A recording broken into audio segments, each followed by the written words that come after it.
Donc c'est pour dire tout simplement que cette prophétie de Malachie 4 ne concerne que Israël. Nous comprenons ici qu'avant le grand jour de l'Éternel, ce jour que moi et mon frère nous avons présenté selon les Écritures, ce jour de destruction et de fin, Élie, le prophète, doit venir sur la terre. Les jours dans la Bible, c'est un homme.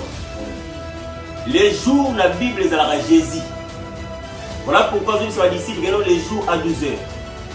Donc c'est Jésus-Christ, Yende, Azalaki jour ou Azalaki na 12 heures. 12 heures, il y a jour, c'est les apôtres, les 12 apôtres. Elle dit, ici nous ne sommes pas d'église, nous ne sommes pas, il y a des hommes de Dieu ici, mais nous ne sommes pas là pour enseigner, les gens vont dire, non, nous sommes dans un marquage biblique. Donc les enseignements, les types, les ceci, les interprétations, il faut garder à l'église, pas ici, parce que Paul dit ceci, 1 Corinthiens 4, le verset 6. Prophétie à Malachie 4, ils ont concerné d'abord le peuple d'Israël. Ceux qui m'ont accueilli, prophétie à Malachie 4, ils ont vu la nation à Kenarata Kobunga. Sur ce plateau, j'ai le réel plaisir de recevoir les hommes de Dieu. Avec eux, nous allons partager ensemble sur le livre de Malachie 4. Qu'est-ce qu'on peut retenir de vous pour ceux qui vous suivent à la télévision? Tout ce qu'on peut retenir de moi, c'est que je me prénomme frère Israël Ouyan. Certains m'appellent par Israël Ouyan. Je suis chrétien et croyant de la Bible. C'est ce qu'on peut retenir. Merci beaucoup, le frère Yann. Nous avons compris que vous êtes le frère Yann. Nous passons au suivant. Moi, je suis frère Zoser, croyant de ce glorieux message. Et tout le monde me connaît sous le nom de Zoser. Bien-aimé, Shalom. Moi c'est Shalom le frère, moi c'est le frère Élie. Et comme les frères ont dit, croyant de la Bible, croyant du message, et voilà un peu ce qu'on peut retenir de moi. Commence par mon bien-aimé qui est là. Shalom, bien-aimé. Shalom. Et qu'est-ce qu'on peut retenir sur vous? Moi, je suis le frère Timothée Mateta. C'est le frère Moïse Okwere. Moi, je suis le frère Herman de l'Assemblée des Saints de Brazzaville, précisément Talangé Dragage. C'est le frère Herman. Merci beaucoup, vous avez écouté. Nous vous rappelons que cette émission, elle est bilingue, c'est-à-dire l'intervenant après koloba tonton na français, après koloba tonton na lingala, na langue oyo après koloba. Donc voilà, les bandits toloba qui nous allons discuter sur Malachie 4. Et sur Malachie 4, il y a beaucoup de questions.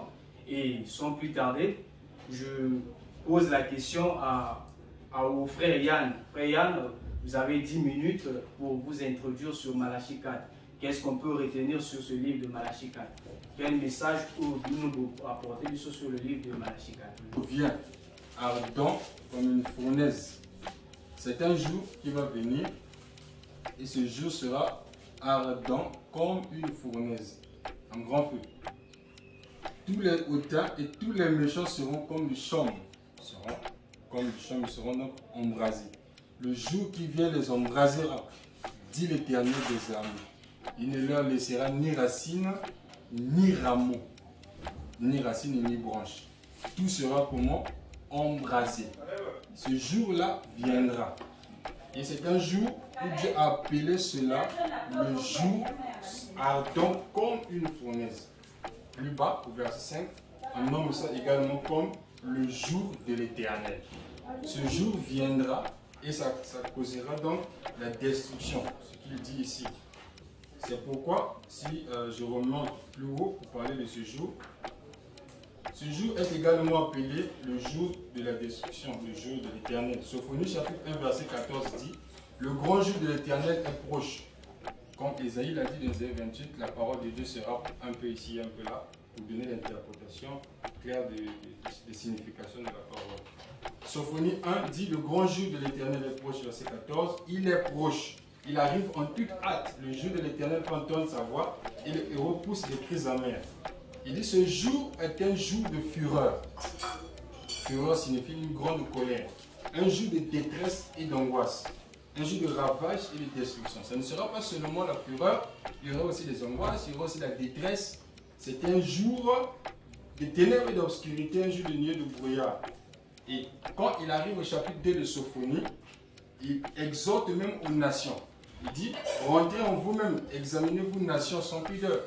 Il leur parle, il dit, avant que le décret s'exécute et que ce jour passe comme la balle, avant que la colère ardente de l'Éternel fonde sur vous, avant que le jour de la colère de l'Éternel fonde sur vous, cherchez l'Éternel. Ce jour-là concerne un jour qui viendra et qui sera la destruction des nations. C'est le jugement que Dieu viendra pour, juger les nations, le jugement contre les nations. Il leur appelle à la repentance vis-à-vis de ce jour-là, de chercher Dieu en du pays. Alors, ce jour-là, il y a plusieurs thèmes à cela. On appelle cela jour de l'Éternel. On appelle cela aussi la colère à venir. Comme le dit la Bible un peu plus haut, dans 1 Thessaloniciens 5, à partir du verset 1, il dit, à partir du verset 1, pour ce qui est des temps et des moments, vous n'avez pas besoin, frère, qu'on vous écrive, car vous savez bien vous-même que le Seigneur Jésus viendra comme un voleur dans la nuit, quand les hommes diront paix et sûreté, alors une ruine soudaine les surprendra, comme les douleurs de l'enfantement surprennent la femme enceinte, et ils n'en échapperont point. Mais vous, frères, vous n'êtes pas dans les ténèbres pour que ce jour vous surprenne comme un voleur. Ça, c'est l'enlèvement.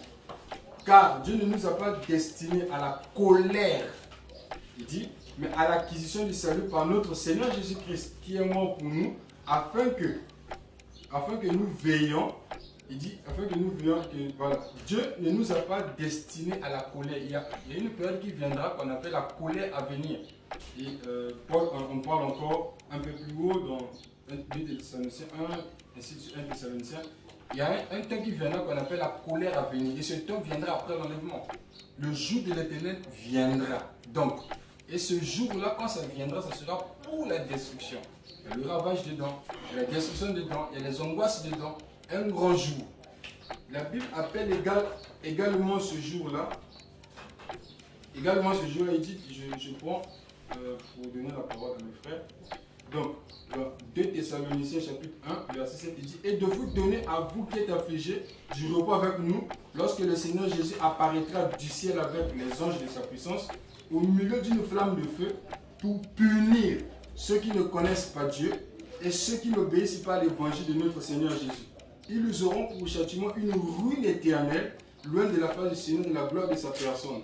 Lorsqu'il viendra pour être en ce jour glorifié dans ses saints et admiré dans ceux qui auront cru, car notre évangile est venu, notre témoignage auprès de vous a été cru. Vous voyez, quand le Seigneur Jésus vient pour l'enlèvement, il vient faire quoi? Il vient pour juger ceux qui vont rester. Ceux qui resteront vont vivre le jugement du Seigneur, qu'on appelle la colère à venir, qui viendra.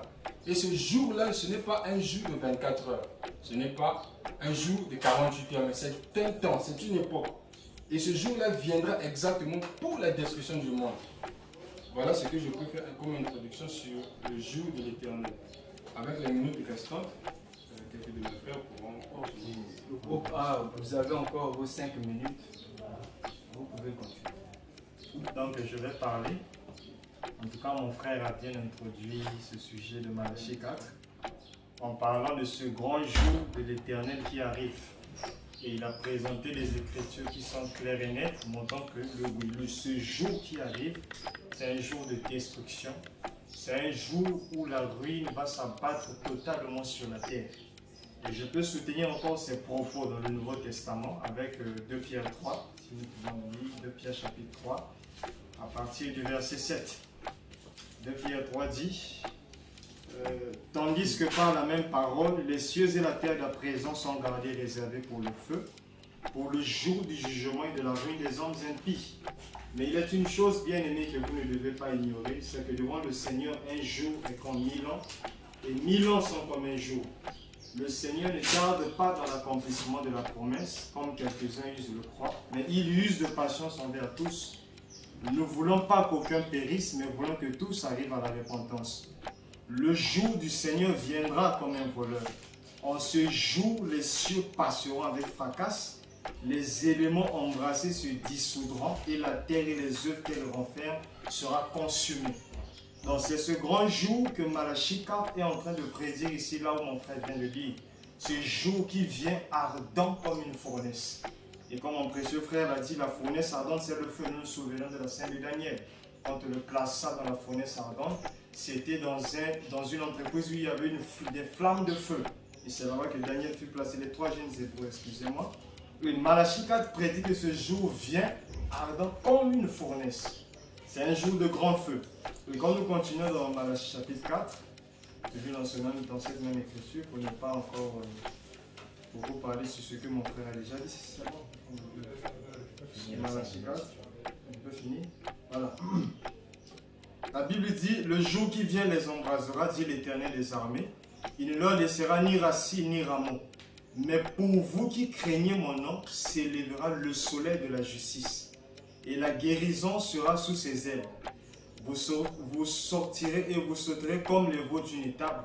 Et vous foulerez les méchants, car ils seront comme de la cendre sous la plante de vos pieds. Donc quand ce jour vient, ce jour détruira tellement les méchants, que les justes vont marcher sur la cendre des méchants. Nous comprenons déjà sur cette même écriture, sur cette même perspective, qu'il s'agit d'un jour de destruction. Et la Bible dit, car ils seront comme de la cendre sur la plante de vos pieds, au jour que je prépare, dit l'Éternel des armées. Souvenez-vous de la loi de Moïse, mon serviteur, auquel j'ai prescrit en erreur pour tout Israël, des préceptes et des ordonnances. Voici, je vous enverrai Élie le prophète, avant que le jour de l'Éternel arrive, ce jour grand et redoutable. Nous comprenons ici qu'avant le grand jour de l'Éternel, ce jour que moi et mon frère nous avons présenté selon les Écritures, ce jour de destruction et de faim, Élie le prophète doit venir sur la terre. Élie ne vient pas pendant le jour de l'Éternel, mais il vient avant le jour de la destruction. Et c'est à ce moment-là qu'Élie vient et la Bible définit sa mission.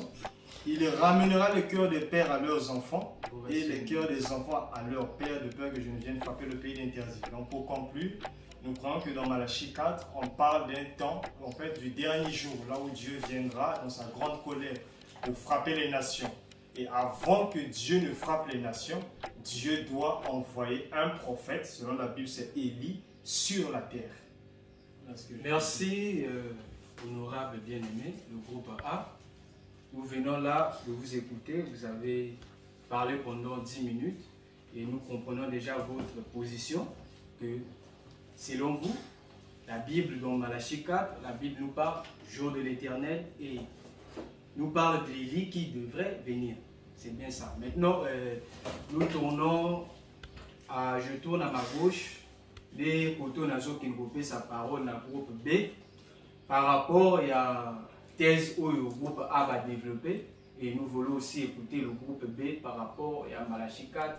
Qu'est-ce que on va penser? Donc ça dépend de vous, mon toit vous la parole de ça. Vous avez 10 minutes. Merci beaucoup. On va parler de ça. Amen. Dans Malachie chapitre 4.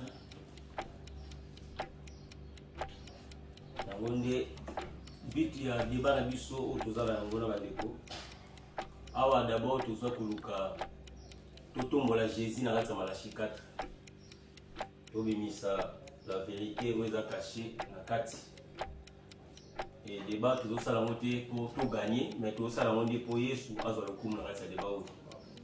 C'est ça. Et soki verset econvaincre yo esengeli yo ndima amen na verset obatiaka tembe na verset te po yango nde mokolo na biso nyonso. Malachie chapitre 4 le verset 1. Car voici les jours viennent ardents comme une fournaise. Tous les hautains et tous les méchants seront comme des chaumes. Les jours qui viennent les embrasera, dit l'Éternel des armées. Il ne leur laissera ni racine ni rameau. Mais pour vous qui craignez mon nom, s'élèvera le soleil de la justice, et la guérison sera sous ses ailes. Vous sortirez et vous sauterez comme les veaux d'une étable. Et vous foulerez les méchants, car ils seront comme de la cendre sous la plante de vos pieds. au jour que je prépare, dit l'Éternel des armées. Souvenez-vous de la loi de Moïse, mon serviteur, auquel j'ai prescrit honorable pour tout Israël, des préceptes et des ordonnances. Verset 5. Voici, je vous enverrai Élie le prophète avant que les jours de l'Éternel arrivent, ces jours grands et redoutables. Il ramènera le cœur des pères à leurs enfants et le cœur des enfants à leurs pères. De peur que je vienne frapper les pays des Cardis. Merci beaucoup. Et bien aimé, d'abord que Malachie 4 ezali prophétie oyo ezokende vers l'accomplissement na yango. Et na kati na Bible Thomas Paul azoloba na 1 Corinthiens chapitre 14 verset 6 nakoki koya pa na bino te sans parler par révélation, par connaissance, par doctrine et par prophétie. Voilà pourquoi tous aussi Malachie 4 kotalisa prophétie na yango accomplissement il y a Malachie 4. D'abord, il faut te dire que Bible zotalisa biso Salomon zolobaboy. Ce qui est a déjà été. Donc c'est que Malachie 4, avant de ramener un futur, il faut que zonga na passé. Pour tout le gâteau et bateau comprendre qui est le prophète de Malachie 4. Dans Exode chapitre 19.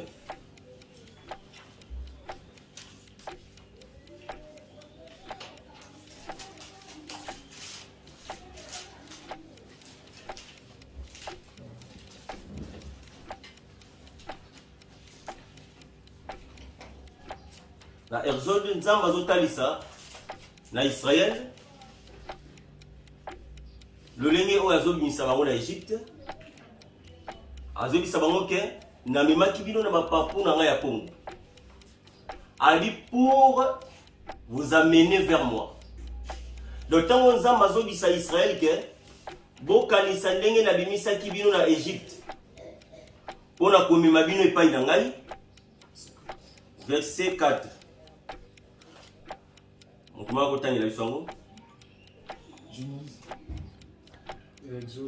Exode chapitre 19, verset 4, je lis au nom du Seigneur Jésus-Christ. Vous avez vu ce que j'ai fait à l'Égypte et comment je vous ai porté sur des ailes d'aigle et amené vers moi. Donc, Malachie 4, avant que même un accomplissement na futur, Nzambe lokola a répété que makambo. Si kofoto zonga nango d'abord pour Salomon tatia bisobongo, alors dit que Nzambe aza répétiteur. Aza Nzambo alobela likambo, ceux qui va comprendre te akobandela ngo na manière mosusu.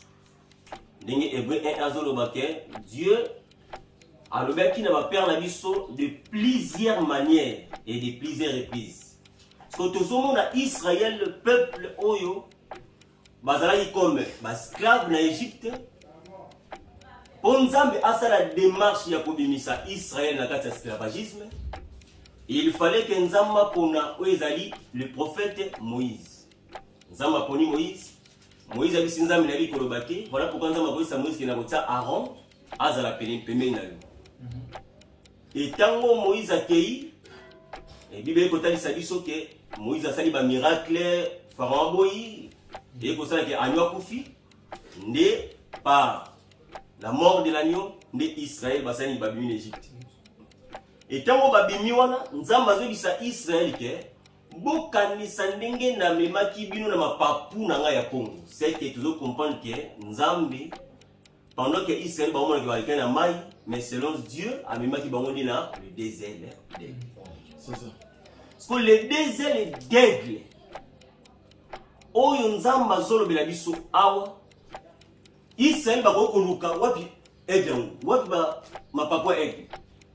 Ce que l'on doit comprendre le Bible na makanisi ya bomoto na yo okubunga binene. Parce que faut ko ba mapapu na Bible ezalaka nani. Mapapu na Bible kalisaka prophète. Donc, tant que Nzamba Zolo Baké, n'a même dit ma papou nanga, oh ma papou mi balé wana c'est Aaron et Moïse. Aaron et Moïse, oh Nzamba Saïni, abimisaki Israël dans ma bokuya Pharaon. Si pour un Malachi 4 balobi oui. Ah, on a ici d'abord on a passé pour le salut d'Israël. On a vu verset. On a répété verset 1. Car voici les jours viennent, ardents comme une fournaise. Tous les hautains et tous les méchants seront comme du chaume. Les jours qui viennent les embrasera, dit l'Éternel des armées. Et il ne leur laissera ni racine ni rameau. Donc voici les jours viennent. Bien-aimé, l'anda bien la Bible tombe sur le jour, yokulukate jour physique comme ça. Les jours la Bible c'est un homme. Les jours la Bible c'est la Jésus. Voilà pourquoi je suis disciple les jours à 12 heures. Donc c'est Jésus-Christ yende azalaki jour ou azalaki na 12 heures. 12 heures il y a jour c'est les apôtres, les 12 apôtres. C'est comme Jacob na ombre azalaki pe jour ou azalaki na 12 heures na ye ou etalisaki les 12 fils. Si côté voici les jours, car voici les jours viennent ardents comme une fournaise. Les jours en haut avant il y a. Bazotal sabi sur la verset. Verset 4. Donc avant que le jour il y a, Balobi, souvenez-vous de la loi de Moïse, mon serviteur, auquel j'ai prescrit en Horeb pour tout Israël, des préceptes et des ordonnances. Verset 5. Voici, je vous enverrai Élie les prophètes, avant que les jours de l'Éternel arrivent, ces jours grands et redoutables. Merci beaucoup. Nous avons pas pour la Bible. Est-ce une minute? Donc c'est que avant jour de l'Éternel, il y a. Nous avons d'abord Élie les prophètes. Avant Élie les prophètes, il y a besoin de sa peuple. Quel peuple? Peuple Israël. Souvenez-vous de la loi de Moïse. C'est que prophétie à Malachi 4 ils ont concerné d'abord le peuple d'Israël. Ce qui ont accueilli prophétie à Malachi 4 ils ont la nation à Kenarata Kobunga. Prophétie à Malachi 4 ils ont concerné seulement le peuple d'Israël. Voilà pourquoi Babi, souvenez-vous de la loi de Moïse. Avant que les jours de l'Éternel arrivent, les jours grands et redoutables, les jours où ils ont sur les jours où il y a Armageddon. Merci. Avant que Armageddon, il faut les deux prophètes Baya, sur le Bela. Donc nous avons déjà l'idée. Et Toyoki, nous avons écouté le groupe A et le groupe B. Nous avons déjà l'idée que ici, il s'agit de le livre de Malachi 4. Et comme l'a dit le groupe A et le groupe B, c'est une prophétie. Et ce que nous pouvons vous rappeler, le groupe A explique que c'est une prophétie et qui a plusieurs questions. Et le groupe B nous explique que c'est une prophétie qui est destinée exclusivement à Israël. Donc c'est ça, je vous mets déjà le sujet et nous tournons vers le groupe A. Le groupe A, vous avez écouté le groupe B. Qu'est-ce que vous reprochez par rapport à ce que le frère Timothée nous a expliqué sur Malachi 4? Qu'est-ce que vous reprochez à le frère Timothée? Que le Seigneur vous bénisse. Et qu'il vous avez également 10 minutes. Oui, qu'il bénisse également le frère Timothée. Et je crois que son argumentation a eu à nous bénir. Mais j'ai relevé quand même quelques points que j'aimerais revenir sur cela. Le frère Timothée a dit beaucoup de choses. Et je tiens d'abord à rappeler une chose. Ici, nous sommes dans un partage des Écritures. Je ne crois pas qu'il y a quelqu'un qui est venu ici pour enseigner l'autre. D'où il est nécessaire de parler avec les Écritures. C'est peut-être pas à l'église où quand le pasteur il prêche, les gens disent Amen. Ici, on va demander les Écritures. Voilà pourquoi je vais également demander quelques Écritures au frère Timothée. Oui. Je veux commencer par 2 Pierre 1, 19, 21. La Bible dit: et nous tenons pour d'autant plus certaine la parole prophétique à laquelle vous faites bien de prêter attention, comme à une lampe qui brille dans un lieu obscur, jusqu'à ce que le jour revienne et paraisse et que l'étoile du matin se lève dans vos cœurs. Le verset 20. Sachant tout d'abord vous-même qu'aucune prophétie de l'Écriture ne peut être un objet d'interprétation particulière, car ce n'est pas par une volonté d'homme qu'une prophétie ait jamais été apportée, mais c'est poussé par le Saint-Esprit que des hommes ont parlé de la part de Dieu. Je ne crois pas que, comme la Bible ici dit par Pierre, que l'Écriture doit faire l'objet d'une interprétation particulière. Et je crois que nous également, nous ne le croyons pas. Alors, le frère Timothée a dit une chose ici. Il a dit deux choses dont j'aimerais rebondir sur cela.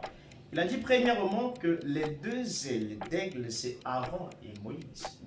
Alors, quand on va finir le temps, j'aimerais que le frère Timothée revienne et qu'il nous présente les Écritures qui lui permettent d'avancer de tels arguments. Parce que déjà, la Bible, il dit, bon, il prend Exode 19, 4, on parle de deux ailes, il déduit. Je ne dis pas que c'est faux, c'est ce que lui croit. Mais il déduit que c'est Aaron et Moïse. Pourquoi il déduit? Parce que pour lui, comme il a dit, c'est pas Aaron et Moïse que l'Éternel a fait sortir, n'est-ce pas, Israël de l'Égypte. Mais je vais lire une écriture qui va dire le contraire. Je vais lire ici dans Michée 6, le verset 4. Écoutez ce que Michée dit, le prophète. Michée 6, verset 4. Écoutez ce que c'est intéressant ce que Michée va dire ici. Car je t'ai fait monter du pays d'Égypte. Je t'ai délivré. Dieu parle à Israël. Je t'ai délivré de la maison de servitude. Et j'ai envoyé, combien? Devant toi, Moïse, Aaron et Marie. Amen. Je ne sais pas si on doit maintenant la dire qu'il y avait trois ailes. Voyez-vous cela? Donc il faut que le frère Timothée, quand il aura la parole, qu'il nous prouve. Sinon, avec cette écriture-là où Dieu parle de Moïse, Aaron et Marie, devrions-nous croire qu'il y a un aigle avec trois ailes? Je ne sais pas. Là, c'est au frère Timothée de parler quand il aura la parole. Il dit encore une chose. Il dit, le jour dont la Bible, c'est Jésus. Voilà pourquoi j'ai dit, faisons attention. Parce que chacun de nous ici peut se lancer dans des interprétations particulières. On ne va pas s'en sortir. On va aller nulle part. Il faut qu'on présente les Écritures. Il ne s'agit pas de dire telle chose c'est ceci, telle chose c'est cela. Sinon, je crois qu'on ne va pas s'en sortir et on sera là éternellement. On va débattre, on va débattre. Donc nous voulons un débat scripturaire. Nous voulons un débat où les Écritures sont présentées. Et donc faisons attention à ne pas tenir des arguments qui vont laisser entendre que ce sont des interprétations ici et là. Surtout avec l'Écriture que j'ai lue au début. Je crois que ça doit être la base de ce partage qui est d'ailleurs biblique. Comme Pierre l'a dit, aucune écriture ne doit faire l'objet d'une interprétation. Si nous avons des hommes de Dieu ici, je crois qu'à l'église, on peut enseigner, on peut dire ceci c'est cela, c'est bon. L'église peut dire amen, mais ici c'est un partage biblique. Donc je tenais à dire cela au frère Timothée. Deuxièmement, je reviens sur Malachie chapitre 4. J'aimerais ajouter et puis redonner la parole à mes frères. Malachie chapitre 4. Souvenez-vous, je descends un peu plus bas, donc le premier verset jusqu'au, je crois, au verset 3, on avait déjà lu. Souvenez-vous de la loi de Moïse, mon serviteur, auquel j'ai prescrit, on aurait pour tout Israël des préceptes et des ordonnances. Voici, je vous enverrai. On est d'accord qu'ici, le Seigneur s'adresse à un peuple. Il s'adresse à quelqu'un. Je vous enverrai un peuple. Dans le vous là, signifie un peuple auquel le Seigneur l'Éternel s'adresse. Le prophète, avant que le jour de l'Éternel arrive, ce jour grand et redoutable, avant que ce jour de l'Éternel arrive. Le frère Joseph qui est là, et mon frère également, les frères Yann, ils ont eu à lire les Écritures qui ont montré, n'est-ce pas, les données qui constituent le jour de l'Éternel. Déjà, je ne crois pas que ce soit un homme, comme a dit le frère Timothée. Dans le jour de l'Éternel, c'est un jour. On peut dire que c'est une période de temps, c'est une dispensation, ainsi de suite. Mais c'est un jour bien défini par le Seigneur, dans l'espace et dans le temps. Et voilà pourquoi il dit, avant que ce jour n'arrive. Qu'est-ce que le Seigneur dit? Je vous enverrai. Élie, le prophète, qui doit faire deux choses.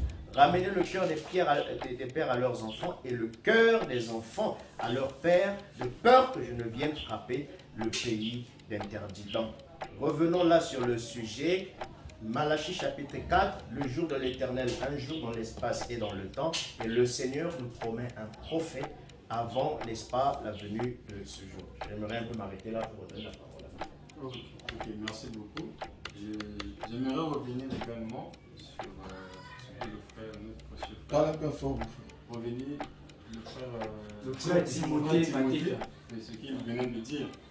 Tout comme il a dit que, en parlant des ailes d'aigle, que Aaron et Moïse seraient ces deux ailes d'aigle qui ont fait sortir.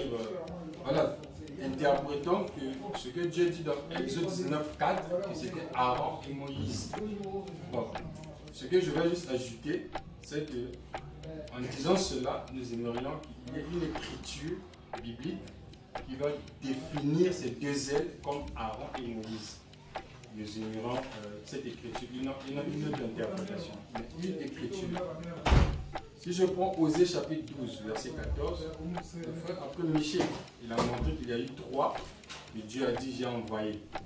Soudainement, si on arrive dans Osée 12, 14, on découvre que par un prophète, l'Éternel fit monter Israël hors d'Égypte. Et par un prophète, Israël fut gardé. Par un prophète. Alors ici, on nous montre que Dieu a utilisé un prophète pour le faire. Et ce prophète, c'est Moïse.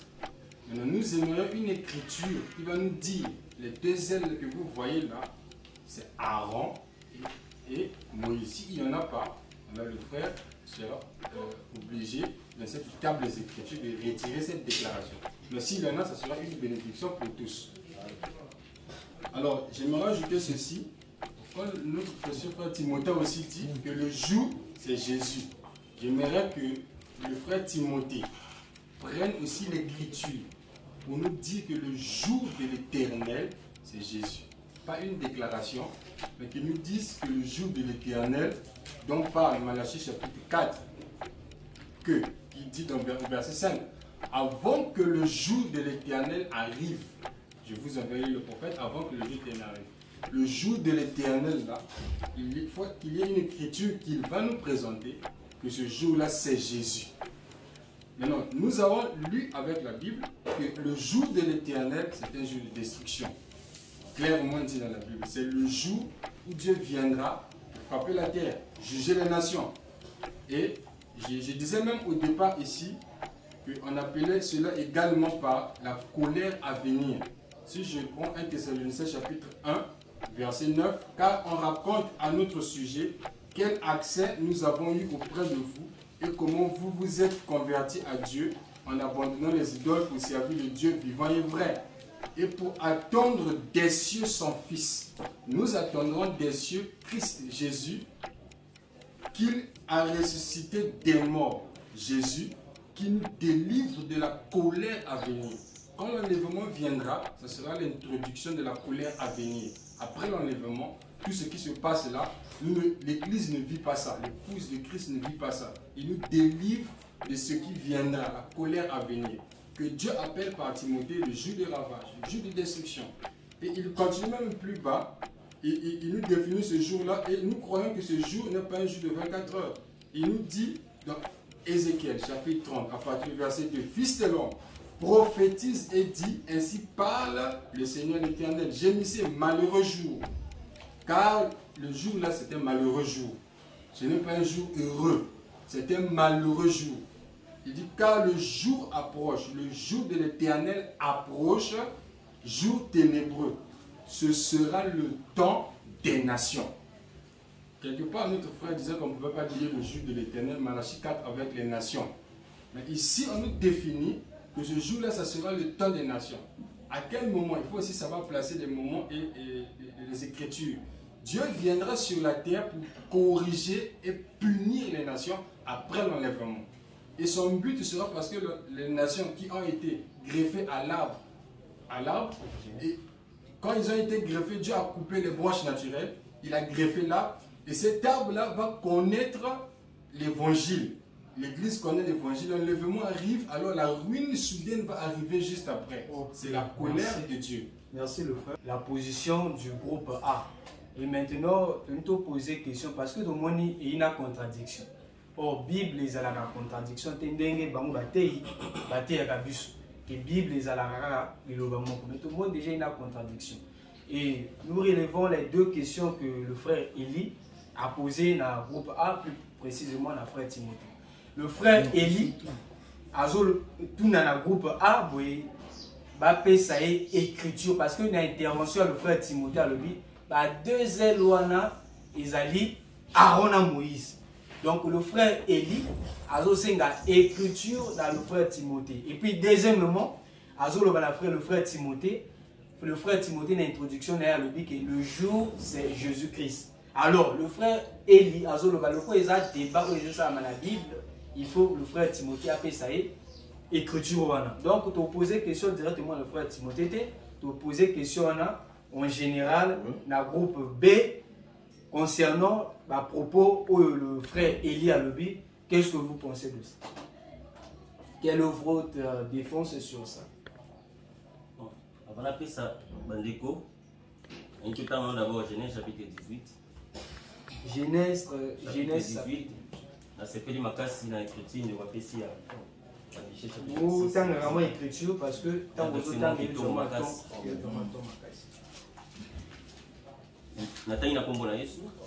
l'Éternel lui apparut parmi les chaînes de Mamré, comme il était assis à l'entrée de sa tente pendant la chaleur du jour.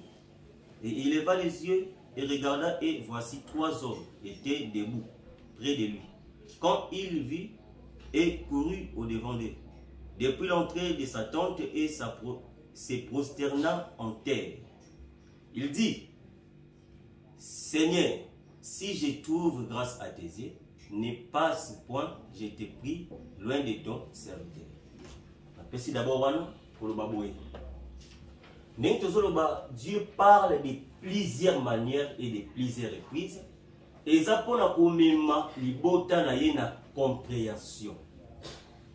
Par exemple, si vous avez 1 plus 4 est égal à 5, moi je comprends. Vous avez 1 bâtonnet plus 4 bâtonnets. Mais 1 bâtonnet plus 4 bâtonnets, et autres ça va 1 plus 4.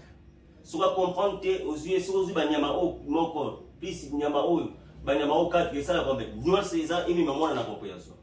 Voilà pourquoi Nzambe a tambola na ba mouvement na Bible pour tout ça, pour comprendre la manière à tambola pour le salut. Nzambe a waye pas Abraham pour la visiter Abraham. Mais il y a 3 personnes. Abraham a moni 3 personnes. Mais tant que Abraham a poussé, il a dit que non, mes seigneurs. Abraham a dit mon Seigneur. On a d'abord témoin pour la route de la Bible, tant que on a 3, qu'on a peut-être 3. Mais le pourquoi 3? Si quand on a sa écriture, il y a Michée chapitre 6, verset 4. On dit Marie a très important dans la ratia, Maramo. Écriture en haut de s'appelle Singa Makasi. Moi, je n'ai rapide à Michée. Chapitre 6, verset 4. Michée, chapitre 6, le verset 4. Vous pouvez lire, si vous avez le verset. Non, moi je suis sur un autre livre. D'accord.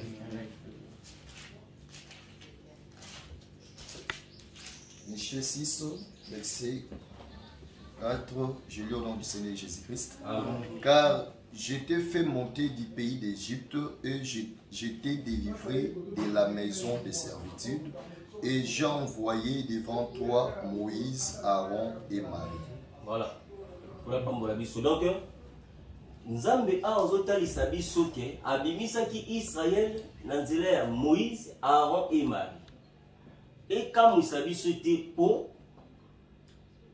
les gens qui ont été à la Trinité, quand est-ce que Nzambe a utilisé Aaron et Moïse? Quand est-ce que Nzambe a bâti Marie? Si quand on suit Luc chapitre 13, le verset 34. Luc 13, verset 34, je lis au nom du Seigneur Jésus-Christ. Amen. Jérusalem, Jérusalem, qui tue les prophètes et qui lapide ceux qui te sont envoyés. Combien de fois ai-je voulu rassembler tes enfants comme une poule rassemble sa corvée sous ses ailes. Amen. Amen. Donc, awa Nzambe azobisa Israël boy. Jérusalem, Jérusalem qui tue les prophètes. Combien de fois nalingaki na sangisa bino lokola soso ya mwasi asangisaka bana.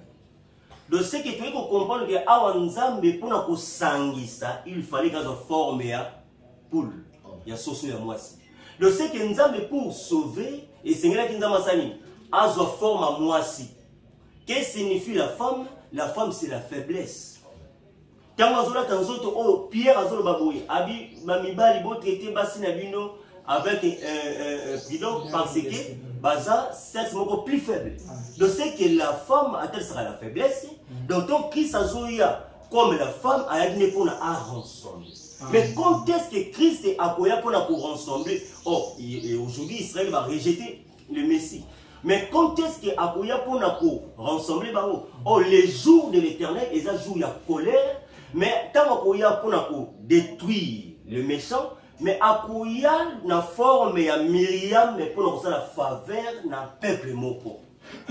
Ils ont joué le jour de l'éternel, c'est jour de Armageddon. Il y a pour détruire, mais pour la faveur d'un peuple moko. Voilà pourquoi il y a une forme de Myriam. Mais les deux ailes, les deux ailes Yanzambe Awa, pour y aller, Abi comme franga 500 ko la soso mo sa 500 bana na mapapu na ye. Sko mapapu mi bale ya Nzambe, so tali Nzambe boye sko mona Nzambe mapapu non. Nzambe utilizaka ba prophète comme peut aussi le zèle. Donc c'est que quand tozomona Aaron na Moïse na ombre o bazo bimisa Israël, tozomona Abraham tango Nzambe zo ko visiter 3 personnes, ignore son état et le comment. Avant que les jours de l'éternel arrivent, les jours de l'éternel c'est Jésus-Christ, on va voir la forme de Myriam pour la grâce d'Israël. Mais à côté d'abord les besoins. Les besoins pour la ligne. Bah cause la guérison na c'est ma papou na bango. Pourquoi bah cause la guérison? C'est que le peuple Israël est malade. Voilà pourquoi il faut les besoins. Bah il y a la guérison pour guérir Israël. Na pesilo bandeko maloba na kozongela wana po na kota na oser pour la côté ce que signifie la guérison. OK. Merci. Merci toi l'andata mukolo wana insulté. Merci beaucoup. Kolo apambola bandeko belé na kombo na Yesu Christ. Nazo ajouter argument mon qui est la question de quoi poser frère Timothée. Il y a Michée chapitre 6, le verset 4. Nzamba misaki Israël na 3 personnes. Juste au courant la version 1. Ils amen. Maintenant, on a argumenté dans Matthieu chapitre 4 pour nous équivoque mais on a que 3 personnes ils à solo. Dans Matthieu chapitre 4 dans verset 5 babi il a maintenant le verset, car voici je vous enverrai élu le prophète avant que Dieu l'éternel arrive, ce jour grand et redoutable. Dans Matthieu, dans verset 4, souvenez-vous de la loi de Moïse, mon serviteur, auquel j'ai prescrit honorable pour tout Israël des préceptes et des ordonnances. Maintenant, frère a posé une question. Dans Michée, elle a dit 3 personnes. Juste besoin de dire maman. Dans 4 Matthieu, chapitre 4, il y en a 3 prophètes. Il faut en mis sur le prophète Michée tourne. Il y en a 3. Et ça, quand Malachi et Élie n'a pas été basé sur le Seigneur Jésus-Christ. Parce que le soleil est dans le milieu. Le soleil est dans le désert. Le soleil, Luc chapitre 4. Tout sa définition à soleil. Luc chapitre 1, le verset 78. Christ a un véritable soleil. Il y a un Israël. En Égypte, on a dit ça, Israël. Mais il y a un désert. On a une image, ça a Myriam. Na Marie, na Moïse. Parce que nous avons dit que Moïse d'Égypte, alors on a salion Zambé, Aaron, prophète. Mais tant qu'on a dit que mariage, pour l'accomplissement, Marie chapitre 4 Zala. Nous avons dit que aujourd'hui, verset Moralique, chapitre 1, verset 78. Grâce aux entrailles de la miséricorde de notre Dieu, en vertu de laquelle le soleil levant nous a visités d'en haut. Voilà. Soleil levant a visité d'en haut. Le soleil levant, c'est Jésus-Christ. Amen. Il y a un véritable soleil. Mais tant que dans Matthieu chapitre 4, le soleil, dans verset 2. Mais pour vous qui craignez mon nom, s'élèvera le soleil de la justice. La guérison sera sous ses ailes. Si tout le monde a soleil, après tout le monde a guérison. Voilà pourquoi tu as besoin de mener à Égypte, il faut faire 3. 3 ans, Moïse a commis soleil, comme étant Dieu. Myriam a commis prophète. Aaron est prophète, parce que vous avez 3 prophètes. Toujours quoi bon. Donc on est qui veut qu'on ait bâti, frère, l'action qui non, c'est Dieu lui-même. Dès ma papa, elle dit Myriam et Aaron. Ma petite idée, on peut passer dans la intimité. Alors, on est qui veut que nous. Oui, Kolo Azolukumu. Na ngaki na loba moke na intervention ya bien-aimé. Aparaki ta bazo parler likambo ya jour. Les jours ya colère ya nzambe c'est amen. Mais jour yango selon bien-aimé ninga zo placer les yango azo placer lango mabe makasi. Au selon bien-aimé azo placer les jours ya colère. Les jours qui viennent ardent comme une fournaise, azo plaçango na ta obiso dozali l'église. Or ce que plaçango na ta oyo, écriture mon corps na Bible na évité au expliquer en comment. Parce que la CPI na bien aimé quand va pesi livre wana ya.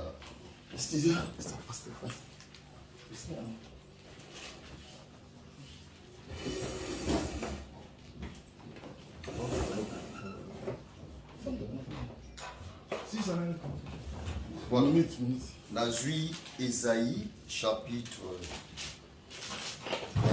26.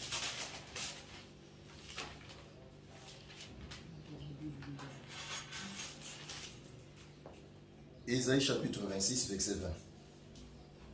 La tangi na kombo na Yesu. Alors dit, va mon peuple, entre dans ta chambre et ferme là la porte derrière toi. Cache-toi pour quelques instants jusqu'à ce que la colère soit passée. Car voici l'Éternel sort de sa demeure pour punir les crimes des habitants de la terre. Et la terre mettant le sang à nu, elle n'éprouviera plus le maître. En ces jours, l'Éternel frappera de sa dure. Donc, na suki wana, pour la route d'Isaki, ce qu'on placé que les jours où il y a colère, au placé où on attend à biso l'église, et zozela, frappe en Zambé, au tei mabe makasi. Pour l'année, le Seigneur, avant à frapper, à manifester colère, il faut abomba moi signer la carte à chambre. Donc, c'est que les jours où il y a colère, l'église, et zozela jour à colère en Zambé. Mais zozela jour du Seigneur. Donc, zozela l'enlèvement. Pourtant, au Simbi, Malachie chapitre 4, au Simbi, livre à Thessaloniciens, pour obalisa l'enlèvement, na jour ya colère, na évité. Paul a benana battu l'église à cause de replacer prophétie mabé. De ceux qui osent la église et ensemble les lots, ils osent les jours, il y a colère à colo au tei mabé. Donc l'église, ils osent les jours du Seigneur et non les jours de l'Éternel. Donc, tous les jours, il y a colère, tous les jours, il y a grâce, donc l'enlèvement. Donc, avant jour, il y a colère, il faut les seigneurs. D'après cette écriture, il y a Esaïe 26, les seigneurs abomba, moi, signé dans la Katia, Cham. Donc, ça veut dire l'enlèvement, salami, tout bombami, dès les seigneurs à Kiti, pour manifester jour, il y a colère, il y a zam. Donc, il y a un gars qui, frère, Abanelso pour expliquer, est-ce que l'église, tous les jours, il y a colère, ou l'église des autres est là, l'enlèvement tous les jours du Seigneur. On a des questions à poser. Merci beaucoup, le frère Maurice. Oui, donc il y a eu beaucoup de choses qui ont été dites. Moi, j'aimerais d'abord commencer à répondre à la question de mon frère. C'était Okwere, n'est-ce pas? Le frère Moïse Okwere. Le frère Moïse qui dit qu'il nous pose une question. Est-ce que le jour de l'Éternel, est-ce que l'église de Dieu verra le jour de l'Éternel? L'épouse, moi c'est Nzambe comme il le dit. Et moi je réponds non. Mon frère a bien précisé dans une écriture qu'il a dit dans un Thessalonicien que quand il vient, Christ, le jour du Seigneur, quand ça vient, pour l'épouse, c'est un jour de grâce. Mais pour les gens qui n'ont pas reçu Christ, c'est ça maintenant le jour de colère et de jugement. Les enfants de Dieu, l'Église de Dieu ne participent pas à la colère de Dieu. Mais quand Christ vient, il enlève son Église, comme tu as eu à le préciser, je suis d'accord avec toi, l'enlèvement. Mais pour ceux qui vont rester sur la terre, c'est le jugement et la destruction maintenant.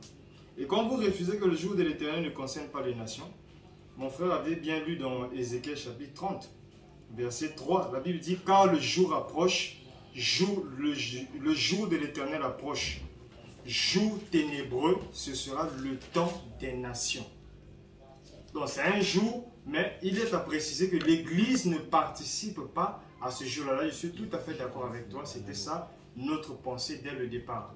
Donc quand Christ vient, il prend son épouse, l'épouse est enlevée, mais pour ceux qui vont rester sur la terre, ça sera un jour de colère et un jour comment, de vengeance. Voilà la façon dont nous croyons sur ce grand jour comment, de l'Éternel. Et j'ai remarqué, mon frère veut différencier le jour de l'Éternel et le jour du Seigneur. Et moi, je vous précise que c'est la même chose. Je prends dans 2 Pierre. Dans l'Ancien Testament, c'était souvent appelé le jour de l'Éternel. Mais arrivé dans le Nouveau Testament, quand les apôtres parlaient de cela, ils disaient le jour du Seigneur. Je lis dans 2 Pierre chapitre 3, là où j'avais même lu au départ, la Bible dit « Le jour du Seigneur viendra comme un voleur ». Verset 10. « En ce jour, les cieux passeront avec fracas, les éléments embrassés se dissoudront, et la terre avec les œuvres qu'elle renferme sera consumée. » Ici, on ne dit pas jour de l'Éternel, mais on dit jour du Seigneur. Donc voilà la petite nuance. Donc, dans l'Ancien Testament, quand les prophètes prophétisaient, eux ils disaient jour de l'Éternel. Mais arrivé dans le Nouveau Testament, les apôtres, l'Éternel, Jéhovah, c'est le Seigneur Jésus-Christ dans le Nouveau Testament. Et ils disaient toujours le jour du Seigneur viendra comme un voleur. Et là, Pierre décrit le jour de l'Éternel comme un jour de colère, où les cieux et la terre passeront avec fracas et les éléments qu'elles renferment seront consumés. Donc c'est un peu ça ce que nous croyons sur le grand jour de l'Éternel. Je ne sais pas si vous avez encore vos minutes. Je veux rebondir sur... Je commence par ce que le frère a dit. Je crois que c'est le frère qui a parlé de la différence, le frère Moïse. En fait, ce qui fait la différence, c'est parce que l'Ancien Testament a été principalement écrit en hébreu, le nouveau en grec. En hébreu, on dit jour de Yahvé, qu'on a traduit l'Éternel. En grec, on dit jour de Kyrios, Seigneur. Mais c'est le même jour, comme l'a décrit le frère. Mais seulement, d'autres ont dit l'Éternel à cause de la traduction hébraïque, parce que le français de l'Ancien Testament découle de l'hébreu et le français du Nouveau Testament découle du grec. Voilà pourquoi on dit l'Éternel, on dit Seigneur, mais c'est la même chose. Le frère a dit une chose, toujours sur le frère Timothée qui devait présenter l'Écriture. Frère Timothée, une chose est sûre, il y a beaucoup de choses à dire. 1 Corinthiens 4, le verset 6. Je vais commencer par là. 1 Corinthiens 4, le verset 6. Regardez une chose. J'ai commencé par lire, n'est-ce pas, ce que Pierre a dit, qu'aucune écriture soit l'objet d'une prophétie. Je l'ai dit, ici nous ne sommes pas d'église. Nous ne sommes pas, il y a des hommes de Dieu ici. Mais nous ne sommes pas là pour enseigner, les gens vont dire « Ah mais non, nous sommes dans un partage biblique ». Donc les enseignements, les types, les ceci, les interprétations, il faut garder à l'église, pas ici, parce que Paul dit ceci, 1 Corinthiens 4, le verset 6. « C'est à cause de vous, frères, que j'ai fait de ces choses une application à ma personne et à celle d'Apollos, afin que vous appreniez en nos personnes à ne pas aller au-delà de ce qui est écrit. » Au-delà de ce qui est écrit. Ce qui est écrit, c'est ce qui est noir sur blanc. On a demandé l'écriture, mais j'ai vu que le frère Timothée est encore allé ici et là. Et regarde comment tu as commis une erreur. Tu dis les deux ailes, Exode 19, 4. Les deux ailes là, les prophètes de Dieu. Tu dis Moïse et Aaron. Aaron n'était pas prophète de Dieu. Je vais lire ça ici. Aaron était un... Dieu a dit, je fais de toi, je fais de ton frère ton prophète. En hébreu, ton habit. Ça veut dire ton porte-parole. Mais Aaron n'a jamais, là c'est aussi une question que je vais te poser, de me présenter une seule écriture de la Bible qui présente Aaron comme un prophète du Seigneur. Ici, dans Exode, je vais lire ça dans Exode 7, Exode 7, le verset 1. Voilà ce que la Bible dit. L'Éternel dit à Moïse, vois, je te ferai Dieu pour Pharaon, Et Aaron, ton frère, sera pas mon prophète, ton prophète. Ton porte-parole. Parce que la Bible nous dit que Moïse n'avait pas un langage facile. Moïse, il parlait en bégayant. Dieu a donné à Moïse Aaron pour qu'il soit son porte-parole. Mais cela ne veut pas dire que Aaron était devenu un prophète du Seigneur. Pour dire, voilà, les deux ailes là, ce sont deux prophètes. Parce que tu vois comment tu te contredis, frère Timothée. Si tu dis les deux ailes, ce sont deux prophètes du Seigneur. Mais il faut nous présenter ces deux prophètes. Mais si tu mets Aaron là-dedans, présente-nous l'écriture qui présente Aaron comme, je dis bien, prophète du Seigneur. Maintenant, la Bible dans Exode 31, 10 va présenter Aaron comme qui? Aaron n'a jamais été prophète du Seigneur, loin de là. Les vêtements d'office, les vêtements sacrés pour le sacrificateur. Sacrificateur. Aaron n'a jamais été prophète. Donc, ça, il faut noter. Et puis, quand tu auras la parole, frère Timothée, je te prierai de nous présenter une seule écriture. Vraiment, je veux qu'on soit scripturaire. Je ne veux pas qu'on soit dans les interprétations. Parce que si on se lance dans les interprétations, on ne va pas aller loin avec cela. Donc, voilà un peu. Et je... bon, je crois que je peux m'arrêter. Non, vous avez encore au milieu. Oui, bien sûr, mais n'oublie pas la question, frère Timothée. Oui, merci beaucoup. Ok, donc en revenant toujours, notre précieux frère m'a écouté, mais il a dû m'écouter de travers.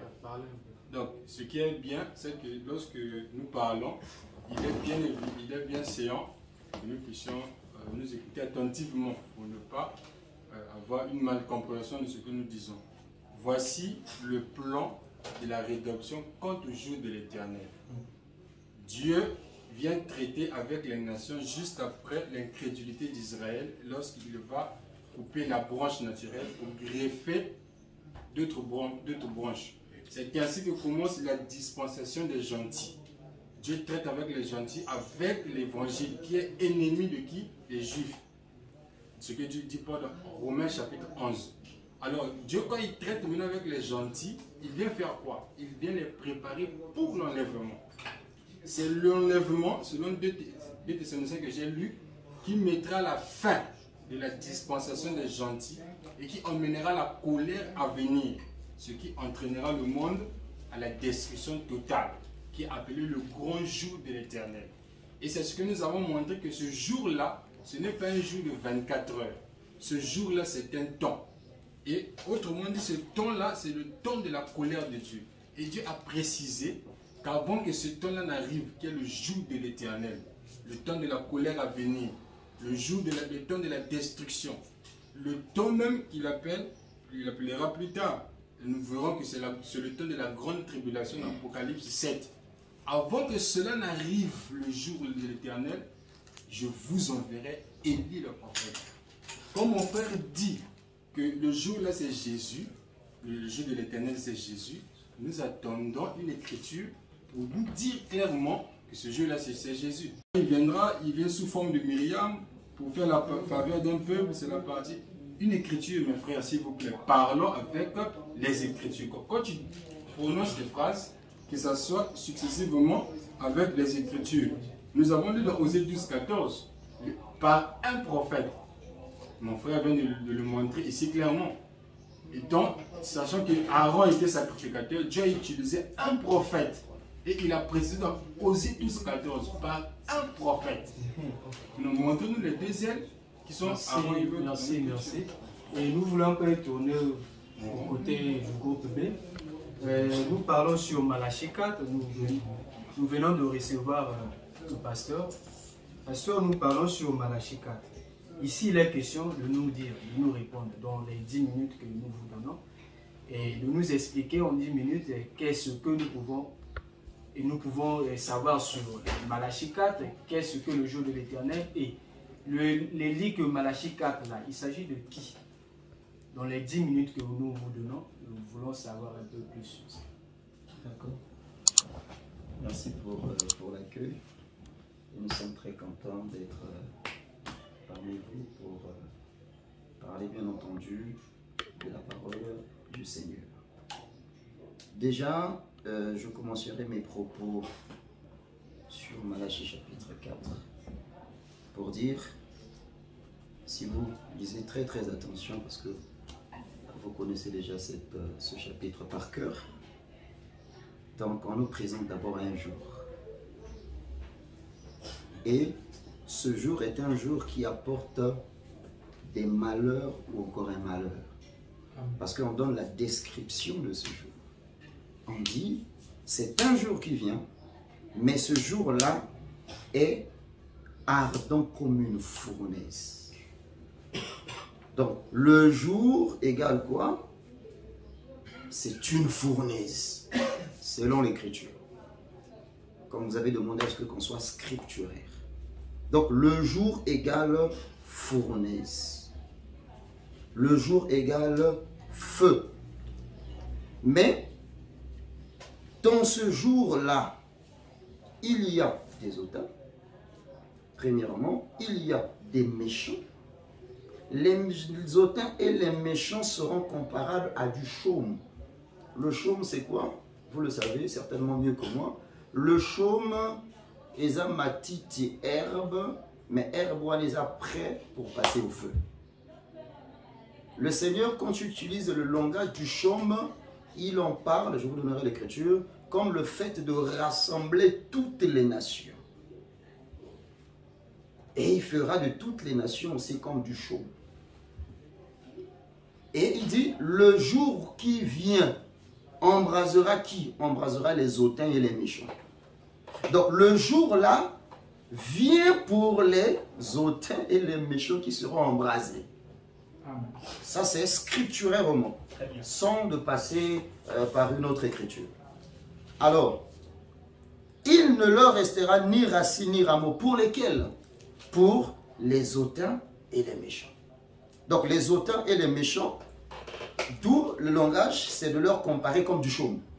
Parce que le chaume, c'est l'herbe, donc l'ensemble de plusieurs herbes qui sont prêts à être consumées par le feu. Il dit, mais pour vous qui craignez mon nom, le vous là n'est pas placé pour les hautains et les méchants. Parce que les hautains et les méchants passeront déjà par le feu qui est la fournaise. Le jour va les embraser. Maintenant, on donne une promesse pour ceux qui craignent le nom du Seigneur. Il dit, mais pour vous qui craignez mon nom, se lèvera le soleil de la justice. Donc, le soleil se lève pour ceux qui craignent le nom du Seigneur. Et la particularité dans ce soleil, c'est que ce soleil-là a la guérison sous ses ailes. Nous le savons tous, dans les Écritures, en dehors des êtres vivants, sinon un oiseau n'a que 2 ailes. En dehors des êtres vivants que vous connaissez, Ézéchiel chapitre 10, Ézéchiel chapitre 1er, Ésaïe chapitre 6, Apocalypse chapitre 4, Apocalypse chapitre 5. Donc, vous sortirez et vous sauterez comme les veaux d'une étable. Lesquels qui sortiront? Ce sont ceux qui craignent le nom du Seigneur. Amen. Ça veut dire que la clé, c'est à partir du verset 2. Amen. Maintenant, il dit, et vous foulerez les méchants. Lesquels qui vont fouler les méchants? Ce sont ceux qui craignent le nom du Seigneur. Amen. Ils fouleront les méchants, car ils seront comme de la cendre sous la plante de vos pieds. Vous le savez, le principe de la cendre. Ça veut dire qu'après le feu, il y a la cendre qui attend. D'accord? Après, il continue. Au jour que je prépare. Donc, Dieu prépare un jour, mais dans ce jour-là, il y a plusieurs caractéristiques. En fait, il y a plusieurs événements qui vont se passer successivement toujours dans ce jour. Maintenant, il dit, souvenez-vous de la loi de Moïse, mon serviteur, auquel j'ai prescrit en Horeb pour tout Israël. Lesquels qui vont se souvenir? Ce sont ceux qui craignent le nom du Seigneur. Ce sont eux qui vont se souvenir. Alors, vous le savez, on se souvient des événements. On se souvient de ce à quoi on a participé. D'accord? Ou soit on se souvient d'un événement qui a eu le jour. Mais il dit, voici, je vous enverrai Élie le prophète avant que le jour de l'Éternel arrive. Ça veut dire que avant la colère, avant cette colère-là, Dieu enverra Élie le prophète. Mais il enverra Élie le prophète pour qui? Il enverra Élie le prophète pour ceux qui craignent le nom du Seigneur. Après, il continue. Ce jour grand et redoutable, c'est-à-dire c'est toujours le jour de l'Éternel, il ramènera, on donne maintenant la mission d'Élie. C'est-à-dire ce que Élie fera lorsque le Seigneur va l'envoyer. Il ramènera les cœurs des pères à leurs enfants et les cœurs des enfants à leurs pères.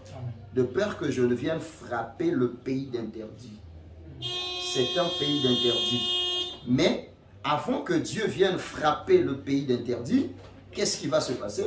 Souvenez-vous, ce principe du pays d'interdit a été toujours, si vous regardez par exemple de près ce qui se passe aussi dans la marche avec Israël, vous allez comprendre que le Seigneur disait toujours, il faut vouer cette nation, après avoir frappé un peuple, vouer cette nation à un interdit.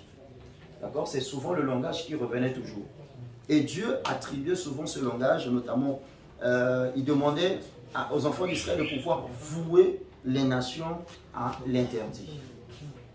Alors, donc la clé du chapitre Malachie, chapitre 4, en réalité, c'est le verset 2. Et par la grâce de Dieu, nous allons dire à qui cette promesse a été donnée. Alors, je le crois de tout mon cœur, sans détour de pensée, que cette prophétie est une prophétie qui concerne la maison d'Israël. Alors, pourquoi je le dis? Alors, mon premier argument, c'est quoi?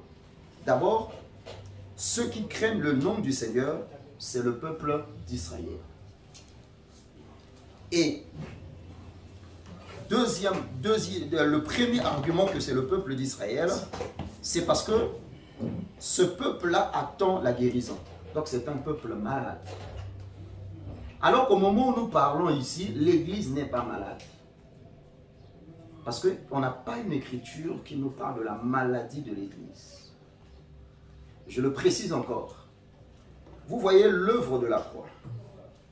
Avant l'œuvre de la croix, c'est l'écriture que le frère a donnée, selon Actes, je crois, chapitre 14, Actes chapitre 15. Avant l'œuvre de la croix, Dieu traitait avec un peuple qu'on appelle le peuple d'Israël.